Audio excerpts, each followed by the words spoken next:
Today in Portland, Oregon, a women's treatment center shuts its doors, a housing CEO steps down, and a new fee is headed for your utility bill. Let's get down to business. I'm Dean Bark. Welcome to the City Report with Dean Bark in Portland, Oregon. Let's open with the big one. Volunteers of America, Oregon, a nonprofit that operates essential social services, is permanently closing its women's residential treatment center in Northeast Portland. That's the headline. Here's the latest scoop. The center abruptly discharged 47 patients in April and laid off staff. The Oregon Health Authority, the state's health regulator, scrutinized the discharge process. In 2021, the program moved to the Multnomah campus of Jessup University, a private Christian university whose Portland campus later closed, wiping out shared infrastructure that helped keep costs down. VOA Oregon says mounting operational expenses drove the decision. The impact is immediate and painful, with reports that some recently discharged patients relapsed. Call it like it is. We rely on nonprofits for life or death services, then act surprised when shoestring budgets snap. My take, this abrupt closure underscores the perilous financial state of essential nonprofit services. When the safety net frays, people fall. Let's pivot to the next story. Home Forward, which is Multnomah County's housing authority serving more than 16,000 households, is losing its chief executive. Ivory Matthews will resign as CEO effective May. The move follows reporting by Willamette Week, a Portland investigative newspaper, that scrutinized her travel expenses. Michael Buonocore, the interim director of the Portland Housing Bureau, will step in as Home Forward's interim leader while a permanent replacement is found. The organization is aiming for a 94% occupancy rate, yet it's faced unusually high vacancies in buildings it operates amid a homelessness crisis.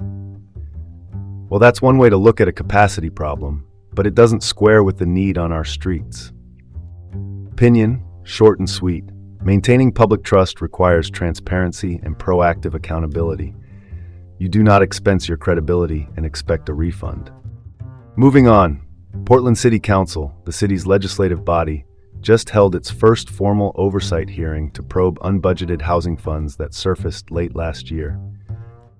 Context: the Portland Housing Bureau found unspent dollars as early as July 2025, but councilors say they learned about the money in November, just before a budget vote. Last week's hearing was the council's first use of new charter-granted oversight powers aimed at boosting transparency. Administrators pledged clearer communication and flagged staffing and process bottlenecks inside the city's bureaucracy. What's the takeaway? Systems matter as much as sums. Transparency is essential, but without timely action, it's just another buzzword. Shifting gears to schools, Portland Public Schools, the state's largest district, is staring down a $50 million shortfall for 2026. Let's cut to the chase. The ripple effects are real. PPS plans to cut 288 positions and is considering school closures. In March, the district and its teachers' union agreed to furlough days to stave off immediate layoffs, and statewide districts in Eugene and Salem are wrestling with the same math as costs outpace the state's funding model. Meanwhile, the state's Emergency Education Relief Fund remains untapped despite lobbying. It's a familiar equation: rising transportation and administrative costs, flat funding curves, and classrooms left holding the bag. My opinion, brief and blunt: a failure to address school funding now will cripple our future workforce later.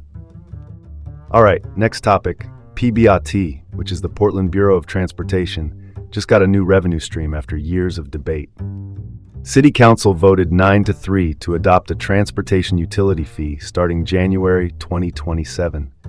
Most households will see an increase of $8.40 to $12 a month added to their water and sewer bills. Businesses will pay based on water use. The aim is $46 million a year for maintenance and safety, easing PBOT's long-standing budget squeeze and backlog. The fee is seen as more stable than parking revenue or gas taxes. This idea has floated since the early 2010s, when then-Commissioner Steve Novick tried a version that never stuck. Supporters say the city's new government structure spread responsibility and helped it pass this time, despite pockets of public opposition. Consider it a pothole subscription, just without the playlist. My take: necessary, not glamorous. Pay now for safer streets, or pay more later in repairs and crashes. And that's your report for today from the City Report with Dean Bark in Portland, Oregon. Have a great day and join us again tomorrow.